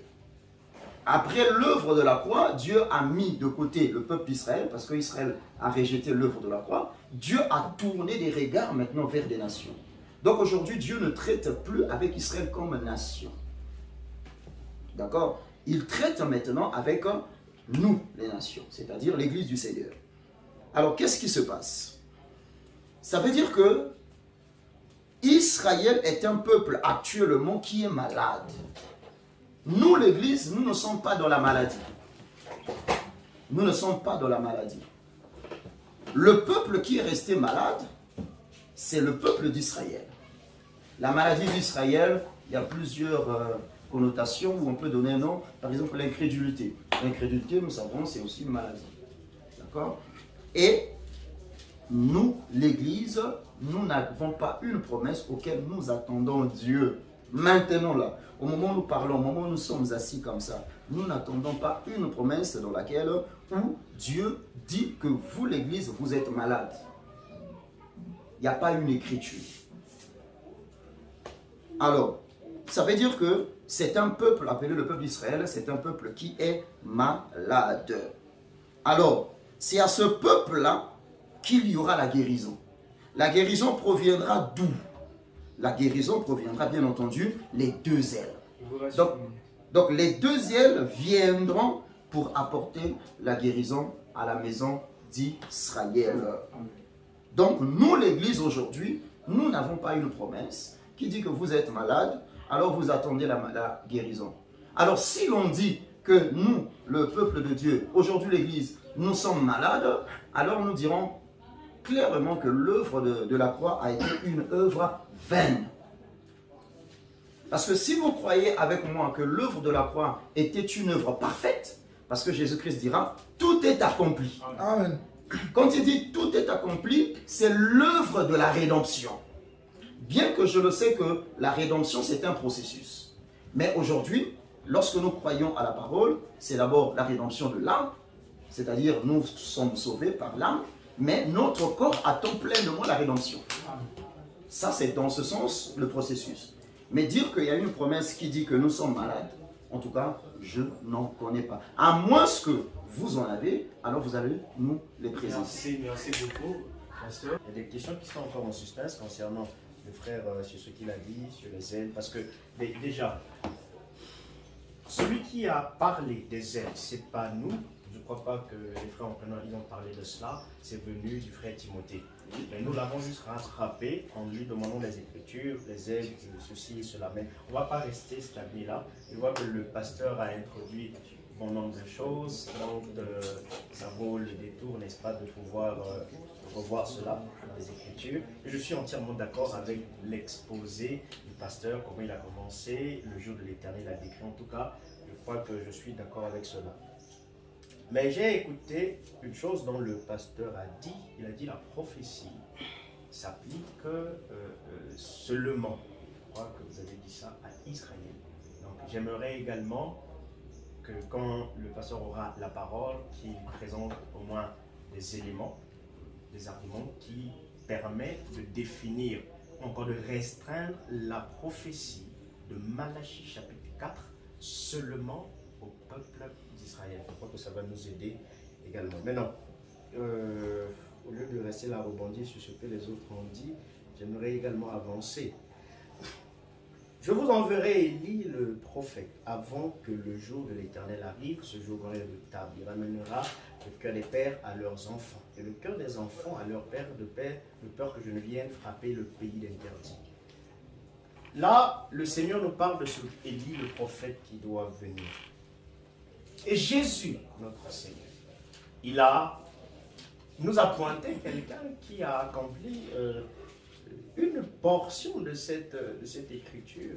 Je suis là dans Matthieu. Oui, c'est pas Luc. Non, Luc, exactement, pasteur. Luc 1, chapitre 1er, le verset 17. Je commence... Là, c'est Jean, c'est plutôt l'ange Gabriel qui parle à Zacharie, le père, n'est-ce pas, de Jean-Baptiste, le prophète qui a présenté Jésus comme étant le Messie en Israël. Il dit, car il sera, il est mis pour l'enfant qui était dans le ventre d'Élisabeth, à savoir la femme, n'est-ce pas, de Zacharie, le père de Jean-Baptiste. Car il sera grand devant le Seigneur, il ne boira ni vin, ni liqueur, ni vin, et il sera rempli de l'Esprit Saint dès le sein de sa mère. Verset 16. Il ramènera plusieurs des fils d'Israël au Seigneur leur Dieu. Verset 17. Il marchera devant Dieu avec l'esprit et la puissance d'Élie. Parce que, souvenez-vous, on a dit, je vous enverrai Élie, virgule, le prophète. C'est pas qu'on va envoyer encore le prophète Élie le Tishibite, non. Élie, de la même manière, on a vu l'esprit d'Élie qui a quitté Élie. Une fois qu'il est monté, l'esprit est venu en double portion dans Élisée. Élisée n'était pas Élie en chair et en os, mais il était loin de l'esprit, n'est-ce pas, d'Élie. Et Jean-Baptiste aussi, l'ange Gabriel en parlant de lui, il dit, il sera quoi? Il marchera devant le Seigneur. Et la puissance d'Élie pour ramener les cœurs des pères vers les enfants. Nous voyons là, je ne crois pas que, là c'est pas le frère Élie, le frère Timothée, ou qui que ce soit ici sur le plateau, qui dit cela, mais c'est l'ange Gabriel qui prend une portion de l'écriture de Malachie chapitre 4, il accomplit ça avec cet enfant qui était dans le ventre d'Élisabeth. Donc nous sommes d'accord ici selon les Écritures que Jean-Baptiste, il est venu étant loin de l'esprit d'Élie et il accomplit quoi? On dit, il ramènera les cœurs des pères vers les enfants. Et plus loin encore, le Seigneur, je crois que j'aimerais m'arrêter là pour donner la parole aux autres également. 2 témoins, ça suffira certainement. Il y a d'abord l'ange Gabriel qui prend Jean-Baptiste, il le loin de l'esprit d'Élie, il prend la mission d'Élie de Malachie 4, il confère cela à Jean-Baptiste. Et Jésus également, dans Marc, je crois, le chapitre 9. Chapitre 9, le verset 11. Les disciples lui firent cette question. Pourquoi les scribes disent-ils qu'il faut qu'Élie vienne premièrement? Les disciples, ils avaient les parchemins de tous les prophètes. On se rappelle de ce que le Seigneur dans Luc, il entre dans le temple, il prend le parchemin du prophète Ésaïe. Donc il y avait les parchemins. Et il connaissait ce que la parole disait. Avant le Messie, Élie devait venir. Il pose la question au maître Jésus. Mais pourquoi les scribes? Parce que c'est ce qu'eux, ils enseignaient dans les synagogues. Pourquoi les scribes disent-ils qu'Élie doit venir premièrement? Écoutez la réponse du Seigneur. Il leur répondit, Élie viendra premièrement et rétablira toutes choses. Et pourquoi est-il écrit? Bon, ça c'est autre chose. Mais je vous dis, dès son verset 13, qu'Élie est venu et qu'ils l'ont traité comme ils ont voulu, selon qu'il est écrit de lui. Et je ne crois pas qu'ici, quelqu'un pourrait présenter une autre prophétie de la Bible qui nous envoie Élie le prophète. C'est Malachie chapitre 4. Et si on a certainement, on serait ravis d'avoir ça. Donc, Jésus, les disciples en lui posant la question, Élie doit venir premièrement. Selon quelle écriture? Parce que ça ne sort pas du néant, du hasard. Ils savent que c'est écrit dans la Bible. Et où? Dans Malachie, chapitre 4. Ils posent la question au Seigneur et le Seigneur leur dit qu'Élie est déjà venu. Ils ne l'ont pas reconnu. Donc Jésus déjà nous permet de nous situer en sachant que Jean-Baptiste est venu avec l'esprit d'Élie et l'ange Gabriel a dit à Zacharie et Jésus également l'a confirmé. Je crois qu'on va avancer parce que si je reste sur ce que le frère Timothée a dit, on va rester là, les ailes. On va avancer et prochainement on pourra revoir d'autres choses. Ok, en continuant, toujours dans cette lancée, notre précieux frère ici nous a dit que ceux qui craignent le nom du Seigneur, c'est Israël, uniquement en parlant d'Israël de façon unique. À moins qu'en reprenant la parole, ils nous disent que non, ce n'était pas uniquement Israël. Mais c'est aussi autre chose. Ici, je vais vous présenter qu'il ne s'agit pas d'une exclusivité qu'Israël craint le nom du Seigneur.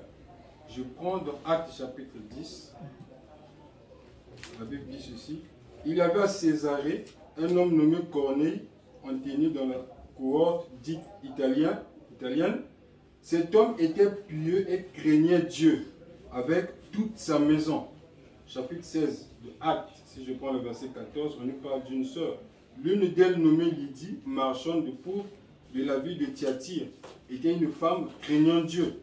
Si je prends dans 1 Pierre, Paul avec l'évangile parlant aux saints, il dit dans 1 Pierre chapitre 2 verset 17, 1 Pierre chapitre 2 verset 17, Paul nous dit de faire quelque chose pour Dieu. Il dit, honorez tout le monde, aimez les frères, craignez Dieu, honorez le roi. Ici, Paul et Pierre, ils parlent, c'est l'évangile. Nous n'avons pas seulement Israël qui craint le nom du Seigneur, mais nous devons noter des temps et des moments, comme nous l'a dit Paul en Thessaloniciens. Quand je parle des temps et des moments, nous savons qu'Israël a été retranché de l'arbre. Et Dieu a greffé, a hanté l'arbre, a hanté les branches. Et sur l'arbre. Et ces branches-là, c'est qui? Ce sont des nations. Romains chapitre 11. Et si vous remarquez bien l'écriture de Romains chapitre 11, dont je suis en train de prôner, il dit, car je ne veux pas, frère, que vous ignorez ce mystère, afin que vous ne regardiez point comme sage, c'est qu'une partie d'Israël est tombée dans l'endurcissement, jusqu'à ce que la totalité des païens soit entrée. C'est alors qu'il viendra, quand le Christ reviendra pour Israël, après l'enlèvement, au jour de l'Éternel, il viendra pour faire quoi? Le libérateur viendra de Sion. Et il dédonnera de Jacob les impiétés. Il viendra de Sion pour faire quoi? Pour faire le rétablissement d'Israël.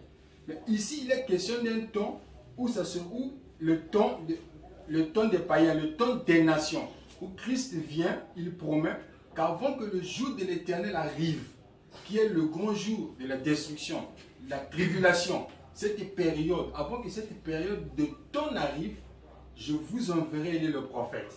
Il viendra pour qui? Pour ceux qui craignent le nom du Seigneur. Et il n'y a pas que les Juifs. D'ailleurs, même les Juifs, dans cette période de temps, sont déjà retranchés. Ils ne sont plus là. Allez consulter la 70e semaine dernière dans Daniel chapitre 9. Ils sont retranchés parce qu'ils ont rejeté le Messie. Et l'autre moitié devait s'accomplir en Apocalypse 11. Mais ici, c'est une période de temps qui doit se faire dans la dispensation des gentils, où, avant que l'enlèvement vienne, Christ viendra dans l'enlèvement. Avant que ça ne vienne, il dit quoi? Je vous enverrai le prophète. Il nous dit clairement que ce temps viendra. Acte chapitre 3 nous ramène ce temps dans les jours à venir. Comme Pierre nous montre que dans Acte chapitre 3, il dit, bon, je n'irai pas ça, je vois que les secondes sont parties. Donc mon frère a montré que Malachie 4, verset 5 et 6 a deux parties. Le cœur des enfants au père, le cœur des pères à leurs enfants. la prophétie a dit seulement de Jean-Baptiste, père, enfant. Merci beaucoup. N'est pas encore accompli. Merci beaucoup. Alors, le pasteur peut évoluer si... Ok, le pasteur, vous pouvez évoluer. Alors, premièrement, je dirais aux frères merci, sauf que quand vous évoquez Daniel chapitre 9, vous faites extrêmement, c'est une très grande erreur. L'Écriture ne dit pas que Dieu a retranché Israël, mais c'est le Messie qui a été retranché. Ça, vous êtes d'accord avec moi? Ok? Alors, deuxièmement, vous avez pris l'Écriture de Corneille. Je vous dis en passant que Corneille n'est pas un juif. Corneille, c'est un prosélyte. Un prosélyte, c'est une nation qui se conforme à la loi juive. Ça aussi, vous êtes d'accord avec moi. Ok? Alors, pour revenir vers le frère, lorsqu'il a parlé, j'ai compris, il a parlé de la première portion de Malachie chapitre 4 pour dire que Élie, c'est-à-dire Jean-Baptiste, a accompli la première, donc la seconde, j'ai compris, lorsque, à moins que je me trompe, donc pour compléter que lorsque Dieu visitera Israël aussi par les besoins, donc ils vont compléter. Alors ça aussi c'est une très grave erreur. Pourquoi je le dis? Où est-ce que vous allez maintenant placer Malachie chapitre 3, le premier verset? Parce que dans Malachie chapitre 3, le premier verset, on dit, l'Écriture est claire, voici j'enverrai mon messager. Mon messager, il préparera le chemin devant moi. Amen. Et soudain entrera dans son temple le Seigneur que vous cherchez. L'Écriture continue. Et le messager de l'alliance que vous désirez, voici il vient, dit l'Éternel des armées, qui pourra soutenir? Si vous avez posé la question de savoir comment Élie, comment Jean-Baptiste, en lui il y a l'esprit d'Élie, c'est premièrement pour accomplir Malachie chapitre 3, le premier verset. C'est-à-dire que Jean-Baptiste, lorsqu'il vient, c'est pour préparer le chemin. Amen. Il prépare le chemin pourquoi? Pour permettre à ce que Jésus entre dans le temple. Mais quand Jésus entre dans le temple, souvenez-vous, il trouve qu'il y a des vendeurs. Quand il trouve des vendeurs dans le temple, qu'est-ce qu'il fait? Il va les chasser. Bon, c'était une prophétie. Je veux parler dans des choses d'allégorie pour expliquer. Mais nous voulons rester scripturaires. Donc c'est pour vous dire tout simplement que Malachie chapitre 4, pour aller 3 au but, c'est une prophétie qui s'accomplira dans Apocalypse chapitre 11. Ça, pour être clair, c'est une prophétie qui s'accomplira dans l'Apocalypse chapitre 11. Mais j'ai aimé le frère, quand il a pris le livre de Marc, je crois bien, mais là aussi il s'est trompé parce qu'il n'est pas allé au bout de la lecture. Il n'est pas allé au bout de la lecture. Pourquoi je le dis? Parce que dans les Écritures, dans la Bible que tous nous prenons, que nous aimons tous, il y a 5 manières que l'esprit d'Élie se manifeste. Vous le savez, que Élie le Tishibite, il a marché avec l'esprit d'Élie, c'est le premier Élie, ça nous semble d'accord, scripturalement. Deuxièmement, Élisée, c'est toujours l'esprit d'Élie, comme le frère a su le dire, moi je dis Amen. Juste. Jean-Baptiste, il a aussi l'esprit d'Élie. Voilà pourquoi l'écriture de Luc au chapitre 1er, avant que le frère aborde le verset 17, j'ai aimé avant. Parce que avant, il a dit non, il va ramener les cœurs de plusieurs. Maintenant, on a expliqué ramener les cœurs de plusieurs, c'est quoi? On a identifié ça, ramener les cœurs des pères à leurs enfants. Amen. Alors, si nous le disons, Jean-Baptiste a accompli cette mission, c'est-à-dire il a ramené le peuple d'Israël. Alors pourquoi Israël a été retranché? J'ai aimé ta réponse, tu as dit qu'une portion d'Israël est tombée dans la désobéissance. Ça veut dire qu'une autre portion, c'est comme on peut les représenter aujourd'hui, c'est une manière représentative, hein, qu'il y a les apôtres qui ont cru, il y a aussi ceux qui ont été des juifs, mais qui ont cru. Mais Dieu ne compte pas le salut d'Israël, mais dans la minorité. Vous êtes d'accord avec moi? Le salut d'Israël, c'est pour la nation. Amen. Dieu ne traite pas Israël par des personnes, mais Dieu traite les nations dans l'ensemble. Ça, vous n'avez aucune écriture pour faire tomber cela, parce que vous n'en avez pas. Alors, pour être direct, je dirais ceci. D'abord, vous n'avez pas évoqué la maladie d'Israël, parce que vous avez dit que... vous n'avez pas évoqué la maladie de l'Église, parce que vous allez seulement se cacher dans ceux qui craignent mon nom. Vous oubliez qu'on parle, la guérison va se lever. Il va se lever pour ceux qui craignent mon nom. Pour apporter quoi? Pour la guérison. Alors expliquez à quel moment ils craignent Dieu et à quel moment ils sont malades. Sinon, on ne peut jamais envoyer un médecin auprès de ceux qui ne sont pas, ceux qui sont en bonne santé. Jésus l'a dit dans le livre de Luc, que on ne peut qu'envoyer le médecin auprès de ceux qui sont malades. Maintenant, quand il parle de ça, il dit, il n'y avait pas plusieurs lépreux en Israël. Mais Élie ne fut qu'envoyé vers qui? Vers Naaman. Vous connaissez toute cette histoire. Et Naaman, c'est le type de l'Église. Naaman, c'est le type des nations. Parce que nous, avant que nous croyions par l'œuvre de la croix, nous étions malades. Notre maladie, c'était le péché. Mais ce qui est contraire ici, on parle d'abord de ceux qui craignent. Ensuite, on dit, on va vous envoyer la malédiction, la bénédiction, la guérison. Ça semble être contradictoire. Alors, j'aimerais bien, quand quelqu'un d'entre vous prendra la parole, alors qu'il réponde d'abord à cette question. Donc, je le dis clairement que Jean, parce que Jésus aussi, c'est aussi Élie. Jésus aussi, c'est Élie. Parce que l'écriture que vous avez lue, vous n'êtes pas allé au bout de votre lecture. Jésus aussi, c'est aussi Élie. Donc, Jean-Baptiste n'est pas le seul à avoir l'esprit d'Élie.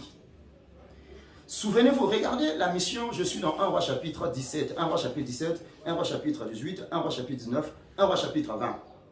Premièrement, Élie ferme le ciel. Quand il ferme le ciel, il va dans le torrent de Kérit. Là, c'est le corbeau qui le nourrit pendant un temps, et puis le torrent sécha. Le Seigneur lui demande d'aller dans chez la veuve de Sarepta. Mais chez la veuve de Sarepta, c'est toujours l'esprit d'Élie. Élie qui était allé au torrent de Kérit, c'est toujours Élie. Ça veut dire que Élie, après avoir fermé le ciel, il va aller premièrement dans le torrent de Kérit, ensuite pour manger, ensuite il va descendre chez la veuve de Sarepta. Ensuite, c'est le même Élie qui montera en Israël pour amener maintenant les cœurs des pères et les cœurs des enfants, et ainsi de suite.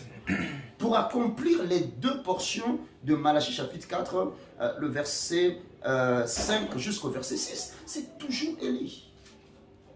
Donc, dire que c'est une portion sera accomplie par Jean-Baptiste, et la dernière portion sera accomplie dans Malachie chapitre 11. Je dis carrément, c'est une grande erreur. Une très grande erreur. Pourquoi je le dis? Parce que Apocalypse chapitre 11, ce n'est pas seulement Élie. On nous parle aussi de Moïse. Voilà. Alors, où est-ce que vous avez mis Moïse? Quelle est la place de Moïse maintenant? Si vous attribuez tout, si vous prenez Élie seulement comme une personne, et non vous prenez Élie comme une mission, si vous ne prenez pas l'esprit de Moïse aussi qui va faire le travail, alors où est-ce que vous l'avez mis? Donc c'est pour dire tout simplement que cette prophétie de Malachie 4 ne concerne que Israël.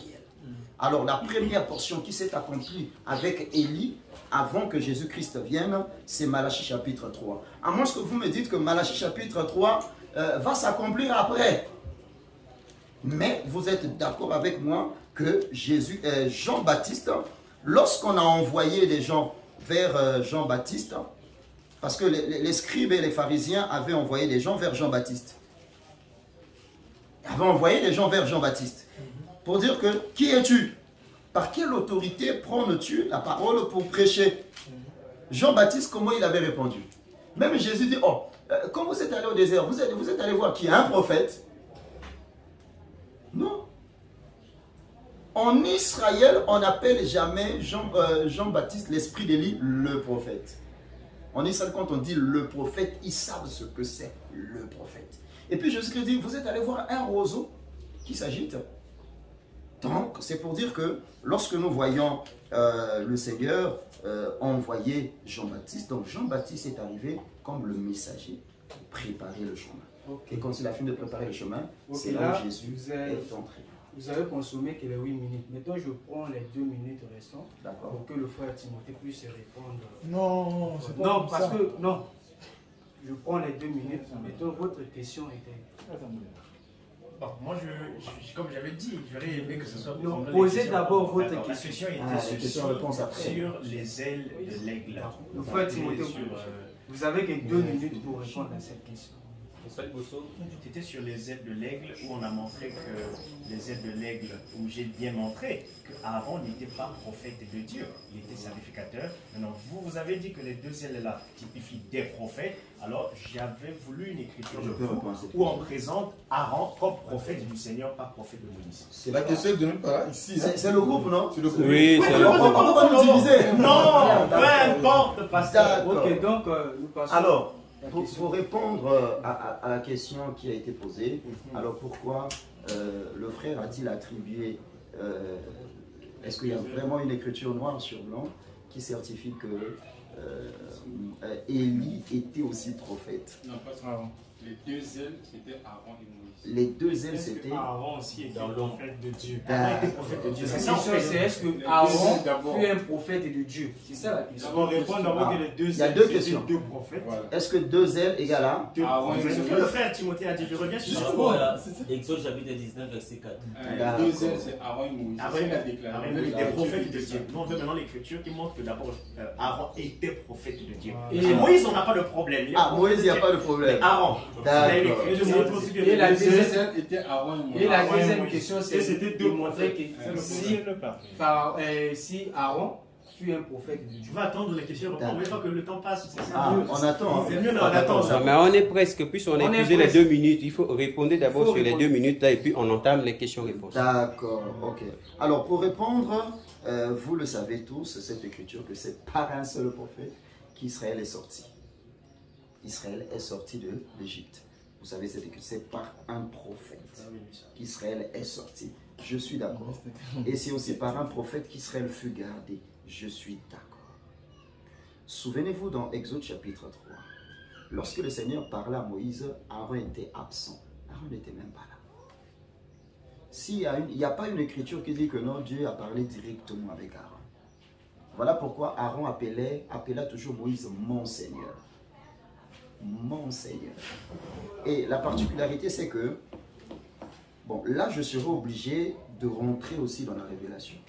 Je ne sais pas si vous allez me laisser. Hein? Bon, même l'écriture. D'accord. Vous êtes d'accord avec moi que le prophète, c'était un envoyé? Oui, justement. Vous êtes d'accord? Et vous êtes d'accord avec moi que le Seigneur a envoyé, il y a eu 3 envoyés. Vous êtes d'accord avec moi? 3 envoyés. Hein? Vous l'écriture que le frère... C'est même moi qui ai vu ça. Alors, si vous êtes d'accord avec moi que prophète veut dire envoyé, ça veut dire que vous avez déjà votre écriture.